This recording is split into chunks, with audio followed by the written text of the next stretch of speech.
რიგში გეტყვით, რომ მე ისეთი მოლოდინები მაქვს რეჟიმისგან, როგორიც თვითონ არის. ზოგადად ეს არის ძალადობრივი, ქაოსის შემომტანი და ფაქტია, რომ არაფერ კარგს მაგათგან არის. არა, მე არ მქონდა მოლოდინი გულწრფელად რომ გითხრათ და არც მაქვს მოლოდინი და თვითონ ეტყობათ ნათლისღებას როგორ აჩვენებენ ადამიანებს სახეს საკუთარს. ხო, ანუ რა არის თავი? მინიმუმ შეეძლოთ რაღაც ტიპის განცხადება გაეკეთებინო. თავად ხომ ხედავენ მთელი დღე თოვლში მშობლებს, ახლობლებს, ოჯახის წევრებს საპატიმროს შეკრებილ. ნახე, რაზე დგას პროპაგანდა, ანუ რაზე დგას, ხო, ქართული ოცნება. ეს არის ტყუილი პროპაგანდა, რაღაცა ფარისეულური ღირებულებები, ხო, აი ქრისტიანობაზე რო საუბრობენ შემწყნარებლობაზე, რომ საუბრობენ რომ რაღაც ღირებულებებს იცავენ. რა არის ღირებულება და ქრისტიანობა? რა არის? ანუ ყველაზე უფრო დიდი ტოლერანტობა რა არის, რომ ადამიანს მართლაც ქრისტიანული დღესასწაულის ძალიან მნიშვნელოვან დღესასწაულზე შეხედო და შენს მოქალაქეებს როგორც არ უნდა იყოს დაუშვათ შენი მოქალაქე როგორი პოზიციითაც არ უნდა იყოს, ხო?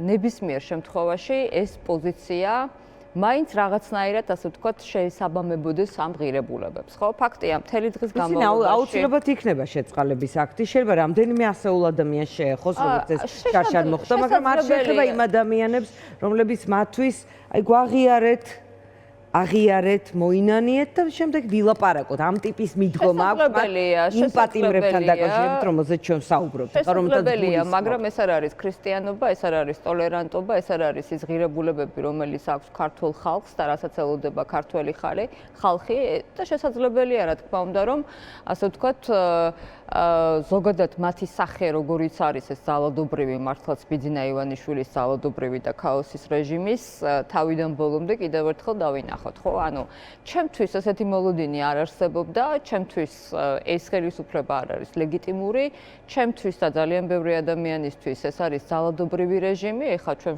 საუბრობდით, თქვენ საუბრობდით მშობლებთან, არც მათ ჰქონდათ რაღაც განსაკუთრებული მოლოდინი, არც პატიმრებს მე ვიცი, ანუ ჩვენ პოლიტიკურ მაინც ფაქტია რომ ეს ხალხი იყვნენ საპატიმროსთან ჩვენ ვიცით რომ არსებობენ ადამიანები, მაგრამ ეს აჩვენებს კიდევ ერთხელ რომ არავითარი ფასეულობა ქრისტიანობას და მათ ასე ვთქვათ რაღაც ეს შემწყნარებლობას უბრალოდ მათთვის არ აქვს, ანუ ფასი არ არის მათთვის, ხო? ეს არის პროპაგანდისტული მთლიანად გზავნილები, რაზეც დგას რეჟიმი. ხალხი შევხედოთ ვითარებას. არის ვართ ბევრისგან აღიარებულ, ბევრისგან არ აღიარებულ, მაგრამ რაღაც პოლიტიკურ კრიზისში, რომელიც შარშან არჩევნების შემდეგ დაიწყო 28 ნოემბერს კიდევ უფრო გაძლიერდა, რომელიც არ დასრულებულა. შეიძლება აქცია მასშტაბში იკლო, პროტესტი სხვანაირია, ისეთი აღარ არის მთელი ქვეყანა, მთელი თბილისი ყოველ შემთხვევაში ქუჩაში და რაღაცა სხვა მასშტაბში იყო, იქ ბიზნესის მცირე გაფიცვები სხვა. ეხლა სხვა ვითარებაში ვართ, მაგრამ მაინც თითქოს ეს ციკლი არ დასრულებულა. რამ არც მე უფრო ასე ვუყურებ ვითარებას, სანამ რაღაც ტიპის ან შეთანხმება, ან ლაპარაკი, ან რაიმე არ იქნება ამ დაგვარი, ასეთი ტიპის აქტების მოლოდინი შეიძლება იყოს ნაკლები. აი რამ შეიძლება ეს კრიზისი დაასრულოს? არავინ არ არის ახლა არც ერთი ქვეყნიდან არ მოფრინავს რაღაც სპეცწარმომადგენელი, რომელიც ქვეყანაში ოპოზიციონერებისა და ხელისუფლების წარმომადგენლების თქვენს მიერ აღიარებულ არ აღიარებულს არ აქვს მნიშვნელობა. de facto ხომ ხელისუფლება, ფაქტობრივი მოცემულობა ეს ასეთი, რაღაც ამ ტიპის კომუნიკაციას ან დიალოგს უზრუნველყოფს. აი, რამ შეიძლება თქვენი დაკვირვებით ეს კრიზისი დაასრულოს, რომლის, ეს ვთქვათ, ეფექტიც იქნება შემდეგ პატიმრის გამოშვებაც და ალბათ შეიძლება კანონის წაღებაც უკან ზოგიერთის ან არ ვიცი. კიდევ ვიმეორებ, რომ მე მოლოდინი ზოგადად ამ ხელისუფლებიდან, უბრალოდ ამ ძალადობრივ რეჟიმიდან არ მაქვს არავითარი მოლოდინი, რომ ქართული ხალხის ინტერესებს დაიცავს ეს ხელისუფლება ქაუტონდიანა. 2026 წელს, ანუ სულ რამოდენიმე დღეა ახალი წელი იყო, ხო? ანუ ახალ წელს გადავაბიჯეთ და შევაბიჯეთ ძალიან მძიმე მოცემულობით. და როგორია ეს მძიმე მოცემულობა, აი თქვენ ჩვენ სანამ მივალთ რაღაცა პოლიტიკური კრიზისი როგორ უნდა განიმუხტოს, მანამდე ვილაპარაკოთ, როგორია ეს მოცემულობა. პირველი მოცემულობა არის ნამდვილად უმძიმესი პოლიტიკური კრიზისი, მაგრამ ეს პოლიტიკური კრიზისი არ არის გამოწვეული ქართველი ხალხისგან, ანუ იმ ადამიანებისგან, ვისაც უნდა რომ ეს ქვეყანა იყოს მშვიდობიანი, სტაბილური იყოს კეთილდღეობა ამ ქვეყანაში და ევროპის კავშირის წევრი, ანუ რატომ იყო მთელი ამ 1 წლის განმავლობაში ეს აქციები. ანუ ჩვენ გვყავს პოლიტიკური პატიმრები, ჩვენ ყველა პოლიტიკური ლიდერი პრაქტიკულად გვყავს ციხეში, ადამიანები არაფრის გამო საერთოდ, ჩვენ გვყავს 124 ადამიანი ციხეში პოლიტიკური პატიმარი და გარდა ამისა, საგარეო მოცემულობით, ანუ ძირითადად იმიტომ რომ ეხლა ისეთი გეოპოლიტიკური, ასე ვთქვათ, ქარიშხალია, ხო, ანუ ეს ზღვაში, დიდ ოკეანეში, რომ აი ამ საგარეო პოლიტიკური იზოლაციით პრაქტიკულად საქართველო დარჩა ყოველგვარი ყველანაირი, ესე ვთქვათ, პლატფორმის გარეშე. ანუ ჩვენ არ გვყავს მოკავშირე, რომელთანაც ერთად საქართველო, ასე ვთქვათ, გაიკვლევდა გზას ამ დიდ გეოპოლიტიკურ ქარიშხალში. იმდენად ქარიშხალია, მოდი სამართლიანობისთვის ვთქვათ, რომ მოკავშირეებიანად ქარიშხალში არიან და მაგაში ცოტა იმდენად რთული ვითარებაა, რომ არა, მაგაში ცოტა, ესე ვთქვათ, მე ჩემი მოსაზრება მაქვს და მე ვფიქრობ, რომ ქართველი ხალხიც ამ აზრზეა, ხო? იმიტომ რომ ამ აზრზე რო არ იყოს ქართველი ხალხი, მაშინ ბიძინა ივანიშვილის ძალადობრივი რეჟიმის საშხაბადის დოქტრინა გამართლებული იქნებოდა, რამაც პრინციპში ვერ გაამართლა, მათ შორის მათ ამომრჩევლებს. თანხმა მაღალია, იმიტომ რომ ქართველი ხალხი რა აზრზეა, ეს ვთქვათ, ყველანაირ აზრზეა ქართველი ხალხი. ვიღაც ფიქრობს, რომ ხელისუფლება სწორად იქცევა, ვიღაც ფიქრობს, რომ ეს უმძიმესი რეჟიმია და ასე. ქართველი ხალხის მოსაზრება, ქალბატონ დიანა, არის ის, რომ ქართველი ხალხის არჩევანი იყო ევროპის კავშირში გაწევრიანება. ეს არის ჩვენი ეროვნული მისია და ეროვნული ეს არის ის, რაზეც შეგვიძლია ვისაუბროთ სოციოლოგიით, პასუხებით, განწყობებით. ყველაფრით, აბსოლუტურად ყველა განწყობით და ამიტომ, როდესაც ქართულ ხალხს შენეუბნები, რომ აშხაბადში, თურქმენეთში პუტინთან ერთად უნდა გადაწყდეს ქართველი ადამიანი საქართველოს მოქალაქის ბედი, ეს მათ მხარდამჭერებშიც კი ძალიან მძიმედ იყო აღქმული. ეხლა ყავს ეს მოცემულობა. ამიტომ აი ეხლა შევხედოთ მეორე მხრიდან, ხო, თქვენ ამბობთ, რომ მოკავშირეების გარეშე ცხოვრების გუში ვსაუბრობთ kolegებთან. მე ვამბობ, რომ ვინც მოკავშირე უნდა იყოს, ისინიც ამ ქარიშხლის ნაწილი არიან და ჩვენ ხედავთ რა ტიპის. კი, გუში, მაგრამ ძალიან მნიშვნელოვანია გვესმოდეს, რომ პატარა ქვეყნისთვის აუცილებელია და სასიცოცხლოა, რომ ყავდეს ისეთი ძლიერი მოკავშირეები, რომელიც მის თავდაცვის უნარიანობას, ტერიტორიულ მთლიანობას აღიარებენ და გარდა ამისა უსაფრთხოების ძალიან მნიშვნელოვან გარანტირებად გამოდიან, ხო? ეხლა ნახეთ როგორ ახდება. აი ჩერჩილი ამბობდა ცხოვრების გუშინ თქვენს კოლეგებს ვესაუბრებოდი, რომ ერთია, როდესაც შენ კამათი გაქვს და ჩხუბი გაქვს შენს მოკავშირეებთან, მაგრამ ამაზე გაცილებით უფრო მძიმეა, როდესაც იბრძვი შენი მოკავშირეების გარეშე და ხარ მარტო.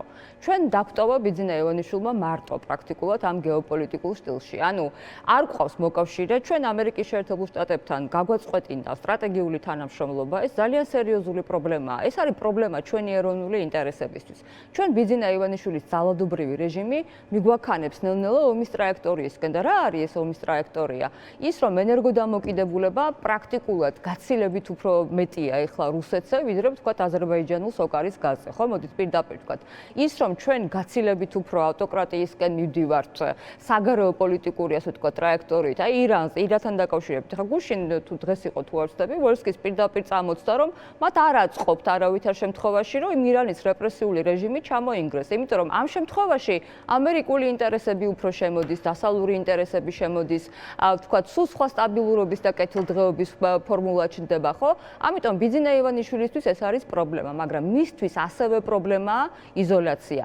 თქვენ თუ მე მეკითხებით, რა მანევრირების საშუალება აქვს ეხლა, ვთქვათ, ძალადობრივ რეჟიმს და დაუბრუნდები კიდევ იმას, ქვეყნის შიგნით პოლიტიკური კრიზისის დასრულების რა გზებს ორივე გადაჯაჭვულია ერთმანეთთან. ქვეყნის შიგნითაც ეს პოლიტიკური კრიზისი ზუსტად დაიწყო იმიტომ, რომ ჩვენთან არ ჩატარდა თავისუფალი არჩევნები, რასაც ჩვენ ვითხოვთ. ჩვენ ხო არ დაგვავიწყდა ყველას ის მოთხოვნები, რა მოთხოვნებიც ხო. ეს ადამიანები რატო არიან ციხეში?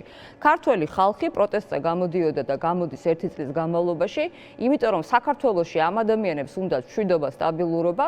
ბიძინა ივანიშვილმა ჩვენ გამოგვიცხადა, რომ არ იქნება ევროკავშირში გაწევრიანება, ჩვენ უნდა ვიყოთ იზოლაციაში, გაწყვიტა სტრატეგიული თანამშრომლობა ჩვენს ყველაზე დიდ პარტნიორთან, ამერიკის შეერთებულ შტატებთან. შემდეგ ეცადა რაღაცნაირად, რომ აი ვითომ მოვიდოდა პრეზიდენტი ტრამპი დაალაგებდა მათთან ურთიერთობას, მაგრამ ნახეთ რა მოხდა, ის წერილი, რომელიც მიწერა პრეზიდენტ ტრამპის ადმინისტრაციას, გახსოვთ ალბათ პირველი წერილი, ყველაზე უფრო მძიმე, ძალიან დიდი შეცდომა და შემდეგ რა მოხდა? შემდეგ აღმოჩნდა, რომ ქართველი ხალხი და ჩვენ კი არა ვართ ამ პოლიტიკურ კრიზისში რაიმე სახით დამნაშავე. არამედ ჩვენ რასაც ვლაპარაკობდით მთელი ამ პერიოდის განმავლობაში, ყველაფერში მართლები აღმოჩნდით, ქალბატონ დიანა, კორუფციაზე. მაგალითად, აი ვიხსენებდით, მე მგონი თქვენთან ერთად სანამ ეთერში შემოვიდეთ, რომ ფარცხალაძესთან დაკავშირებით, როდესაც იყო გარჩევები და მოსმენები საქართველოს პარლამენტში ფიზიკურად დაგვიპირისპირდა. აი მახსოვს გიორგი ვაშაძეს ფიზიკურად დაუპირისპირდა მთელი ქართული ოცნების ფრაქცია.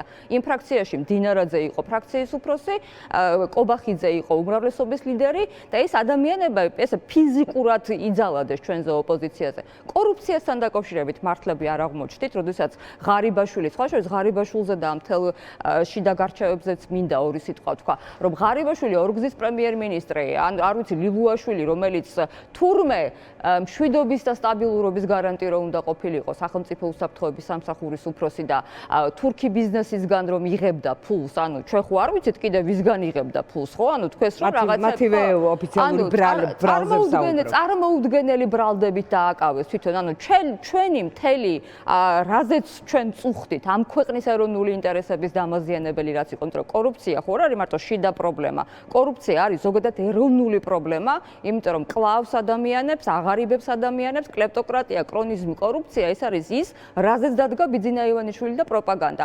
ანუ ჩვენ აღმოჩნდით რეალურად მართლაც ქართველი ხალხის ინტერესების გამტარებელი. ეხლა მეორე შევხედოთ, ანუ რა პრობლემებია, შიდა პრობლემებზე, როდესაც ღარიბაშვილზე თქვით, რომ მინდა ამასაც შევეხოთ. ხო, აი შიდა პრობლემებზე ვსაუბრობ, ხო?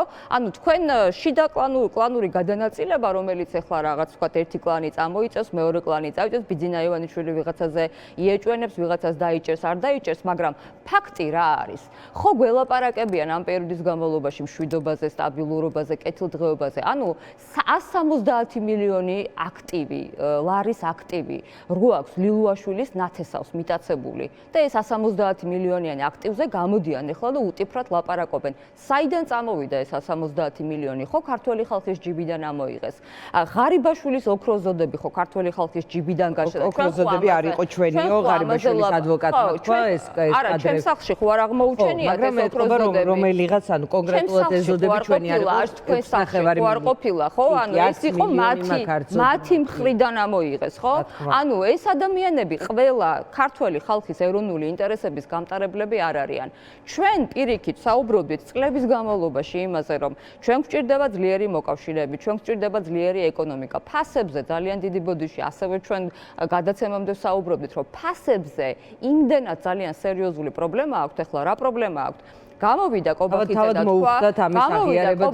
თქვა, რომ ჩვენ ფასებს დაუწევთ. ანუ ეხლა შეამჩნიეს, მე-14 წელი დაიწყო და ეხლა შეამჩნიეს, რომ ფასები თურმე ძალიან ძვირია. ოღონდ მე ელექტროენერგიას რო გააძვირებ, რომელიც დაპირებითაც მოვიდნენ, სხვათა შორის 2012 წელს და შემდეგ რო გაძვირდება ყველაფერი და ინფლაცია რო დაიწყებს კიდევ ასე ვთქვათ მომატებას და აწევას, ხო რა თქმა უნდა ფასები გაძვირდება. ეხლა ნახეთ პროპაგანდა ვრაქნა, პროპაგანდა გამოვიდა და ოპოზიციას დააბრალა ფასების მომატება. ეს რატომ იცით? იმიტომ რომ იციან რომ ფასები არ გაიაფთება, ფასები გაძვირდა, უფრო გაძვირდა, რძე გაძვირდა, პური გაძვირდა, არ ვიცი ჯერჯერობით აპრილამდე შენარჩუნდა, შემდეგ თავიდან გადაიხადება. ეს ხო, ქალტონდიანა, ესეც ხო არასერიოზულია, ხა მილიონერ მინისტრებს რო შეიყვან ამ იმაში კომისიაში და რაღაც 12000 ლარამდე რო გაიზრდი შენ ხელფას და შემდეგ ამ ადამიანებს ეთქვი რომ ეხლა ლარნახევრიანი პური ლარი და 70 გახდა და მოდი ეხლა ისევ ლარნახევრამდე დაიწევს, ეს ხო ყველაფერი არასერიოზულია.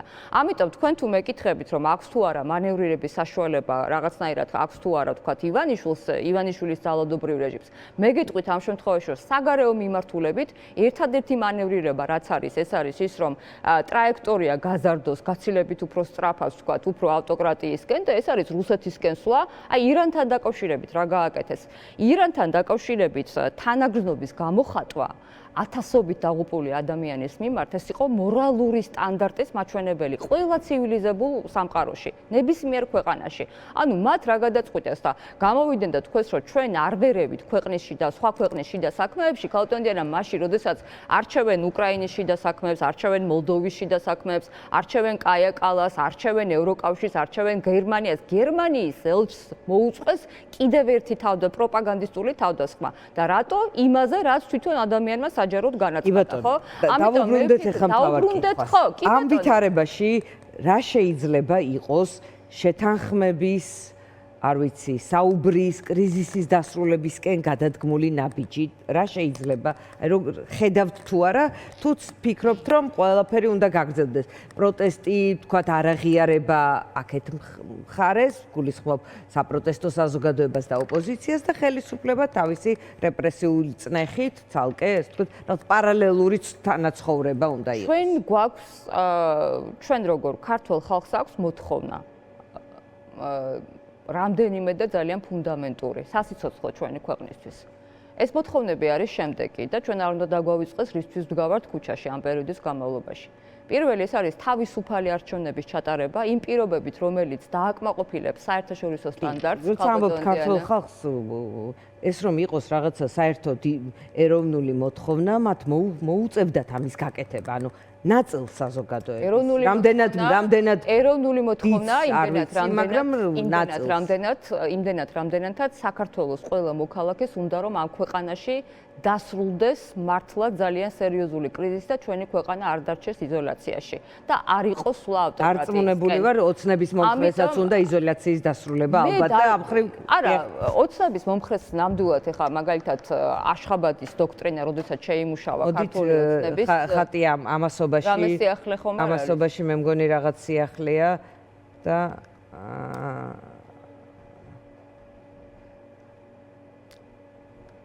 რამე გამოქვეყნდა დიანა 159 პატიმრის შეწყალების შესახებ დაიდო განცხადება პრეზიდენტ ჯიზე საიტზე საქართველოს პრეზიდენტმა მიხეილ ყაველაშვილმა ნათლისღების დღესასწაულთან დაკავშირებით 159 მსჯავრდებული პირი შეიწყალა პრეზიდენტის მიერ მისთვის კონსტიტუციით მინიჭებული ექსკლუზიური უფლებამოსილების გამოყენება ეფუძნება ჰუმანიზმის პრინციპს და სახელმწიფო ინტერესს. არც გვარებია დაკონკრეტებული, ორი კონკრეტული, ეს ვთქვათ, ფაქტორია ეს ვთქვათ, დაკონკრეტებული ჰუმანიზმის პრინციპს და სახელმწიფო ინტერესს. ეს არის ასევე ხაზგასმული ექსკლუზიური უფლება. ეხლა არის 10 საათი და 33 წუთი.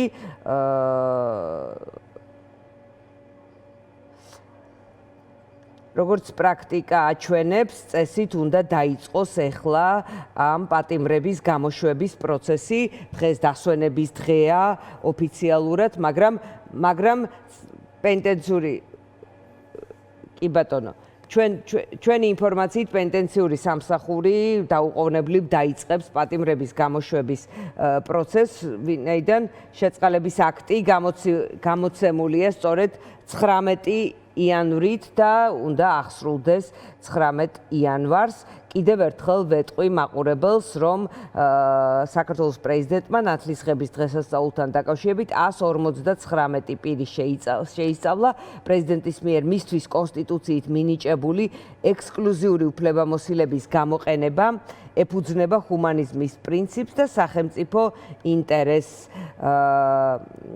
მოკლედ ეს არის რაც ვიცით ამ ეტაპზე. სახელები და გვარები არ ვიცით, მაგრამ ჩვენი გადამღები ჯგუფები მუშაობენ ადგილზე. არასდროს არ წერია სახელები და გვარები, არც ინიციალები და შემდეგ ხდება, ეს ვთქვათ, გამოსული ადამიანებით, ხვდებით, ვინ იქნა შეწყალებული. არსებობს პრაქტიკა, როცა განსაკუთრებულ შემთხვევებში, მაგალითად, როცა გვარამია შეიწყალა ზურაბიშვილს ჰქონდა ამ თემაზე ბრიფინგი და კიდევ, ეს ვთქვათ, მე ვახსენე შეთანხმების დროს გამოსული პატიმრები, ეს იყო 8 მარტის შეთანხმება და შარლ მიშელის შეთანხმება, ისი პრაქტიკა ჩვენ დროს არსებობს. ვუსურვოთ თავისუფლება. კი ბატონო, ვუსურვოთ თავისუფლება, ბოლო მინდა, ბოლო რამდენი. ძალიან მნიშვნელოვანია ჩვენთვის, იმიტომ რომ ეს ადამიანები პირველ რიგში უნდა ითქვას, რომ სხედან არაფრის გამო ციხეში, ანუ გამოკეტილები არიან ყოველგვარი დანაშაულებით დანაშაულის გამო. ეს არის უმნიშვნელოვანესი. კი ბატონო, პარალელურად გდანის ციხის მიმდებარე ტერიტორიას ხედავთ. მაგალითად ზია ამაღლობელი, რომელიც არის ქალი პატიმარი, არ ვიცი, ქალი პატიმრები გვყავს ჩვენ, ჩემი კოლეგა ელენე ხოშტარია, ძალიან ბევრი ადამიანი, სინდისის პატიმრები, ახალგაზრდები, სტუდენტები, პოეტები, არ ვიცი, ყველა ადამიანი, რომელიც არის დღეს ციხეში და რომელიც არის პოლიტიკური პატიმარი, ჩვენთვის ეს ადამიანები არიან ძალიან ღირსეული მებრძოლები ჩვენი ეროვნული ინტერესების.